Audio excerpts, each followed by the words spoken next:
嗱，跟住咧就去到2025年咧嘅第7條題目噶啦喎。嗱，呢條題目咧佢就同你講 B 咧就係叫做4301，咁 OK 啦。咁有個叫 A 嘅物體咧就叫做 B 減 I 喎。喂，如果 B 減 I 咧一睇就知啊，3300咯，因為呢個對角啊減一減一啊嘛。咁如果你明得到晒嘅話，咁跟住就 A part 噶咯喎，佢就問你咁 A 3次係幾多？咁啊冇啦，玩咁大啊，咁啊 A 2次先啦，3300乘以3300。嗱，呢啲我有 program 啊，你入到 program 嘅話，你其實一撳機已經知道係9900。咁如果你話你唔知都唔難做喎，橫乘直3乘3，我哋叫做3嘅2次，橫乘直我哋呢個叫做3嘅2次，跟住呢個零咗，呢個零咗。嗱，我寫3嘅2次嘅理由係因為我等陣要估佢個答案，所以我就寫到咁樣樣。你寫9900都可以，其實冇乜所謂。咁 A 3次又會係點嘅咧？就會係 A 2次就再乘 A 啦。咁啊，即係叫做3 2次3 2次00，再乘以3300。咁你會發現咧，佢就係3嘅3次3嘅3次00。O 唔 OK？咁我都好句㗎啦。你寫27270咧都係冇問題嘅。呢兩隻係隨你中意嘅啫。咁跟住去到我哋第2 part 咯喎，佢話叫做 write down 我哋嘅 A 嘅 n 次，我估你都估到啦。3嘅 n 次3嘅 n 次00咯。呢啲叫有規律啊嘛。以前我哋教 matrix 都係咁樣教㗎啦，玩到 n 次落去得個4招嘅啫嘛。咁啊搞掂晒嘅話，跟住去到我哋嘅 part B 㗎咯喎。嗱 part B 嘅位置佢就咁講啦。佢話叫你用一個 fact， 即係唔使 proof 㗎啦。1加 A 個 n 次咧 ，I 加 A 個 n 次就會等於 I 加10 k 由1去到我哋個 n c k A 嘅 k 次。佢話你用咁樣嘅模式底下，要求你問 B 嘅 n 次係乜喎？係咪先 ？B 係咩嘅？B 其實咧我知道係叫做 I 加 A 嚟嘅喎，你唔知發唔發現？我呢度調位啫嘛，我哋就會話 B 嘅 n 次，咪即係 I 加 A 個 n 次，咪即係如你所講就係 I 加10 k 由1去到 n 我哋個 n c k， 跟住然之後呢一抽嘢咧，我直頭知道係3嘅 k 次3嘅 k 次00嚟嘅。理唔理解？嗱，如果理解晒嘅話咧，咁 OK 噶咯喎，咁不如試下真係去到計噶啦。B 嘅 n 次就即係1001啦，另外再加10 k 由1去到 n 啦，跟住咧就係 n c k 3嘅 k 次 n c k 3嘅 k 次00啦。咁如果你明白呢個道理嘅話咧，你唔好諗住咁樣交貨喎，因為人哋最尾要係用 n 嘅嚟表達嘅，就唔會楞啲 k 喺度嘅。咁其實佢究竟係啲乜嘢嚟嘅咧？我同你去到解釋下。佢講穿咗咧，就係叫做1加10 k 由1去到 n c k 3嘅 k 次，1加10 k 由1去到 n c k 3嘅 k 次，跟住咧就會係呢度冇1嘅呢度樓下先有1，呢度冇嘅，跟住就係0同埋1。O 唔 OK？嗱，寫到呢一度咧，其實咧都唔可以話你渣㗎啦，咁都叫做 OK 嘅，你處理得到。但係再進一步咧，就真係睇下你有冇咧睇到 Pure Math 嗰啲嘅考法。嗱，我話俾你聽，考試局咧，其實咧我都覺得係有啲離譜。點解有啲離譜咧？離譜嘅點咧就係講緊咧，佢個 binomial 嘅 syllabus 咧係講到明咧，你係唔使識得操作呢類型嘅嘢嘅。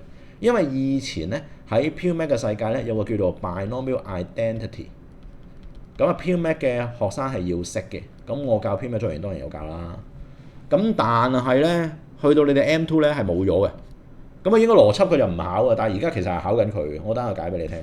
而第二樣嘢我都快立過，去到後段咧，佢好似考咗咧 volume of tetrahedron 嘅。volume of tetrahedron 咧，你哋早幾年嗰啲師兄咧係要識嘅，咁你哋係 cut 咗喎，但係今年佢又考嘅。咁當然啦，佢嗰個考法咧就係預你唔係行呢條路嘅，預你行其他路諗嘅。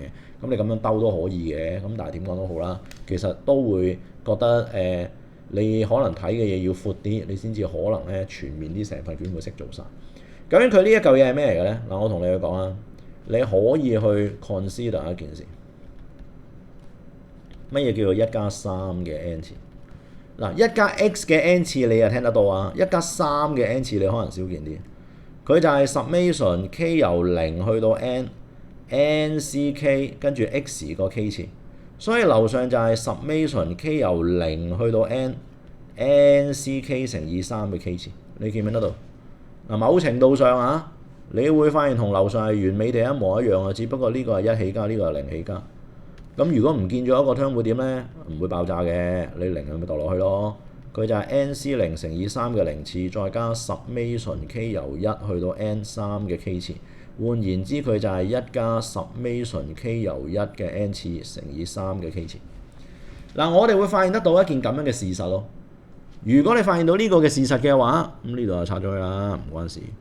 咁你就會慢慢明白到，哦，原來呢一抽嘢啊係叫做4嘅 n 次嚟嘅。咁所以我哋個 b 嘅 n 次就應該係寫做第一嚿叫做4嘅 n 次。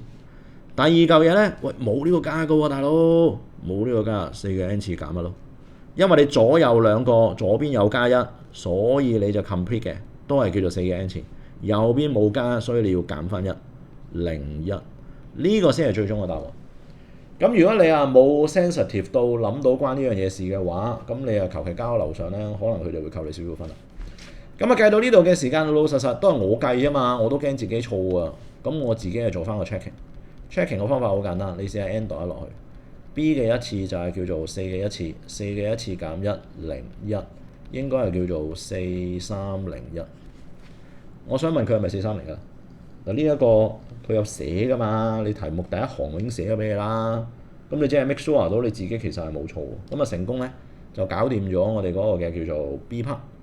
咁我哋可以去埋我哋嗰個嘅 C part 噶咯喎，去埋我哋個 C part。C part 嘅位置咧，佢又減乜咧 ？C part 嘅位置咧，佢又同你去講噶咯喎。有一嚿嘢咧叫做 A 嘅 m 次就減 B 嘅 m 次，佢就問你佢係咪 singular？ 係咪 singular？ 中文同學咧就係問你係咪其二？什麼叫做其二咧？就即係研究緊佢個 determinant 會唔會等於0？會唔會等於0？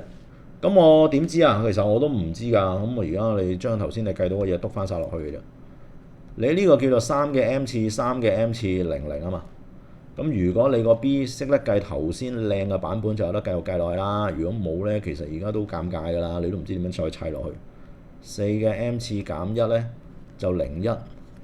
咁如果係嘅話，兩嚿嘢相減就係3嘅 m 次就減4嘅 m 次，3嘅 m 次減4個 m 次加1，0，同埋我哋個負1。咁如果你問我佢係咪 singular， 我哋最簡單嘅方法就係揾佢嘅 determinant 落嚟試一試。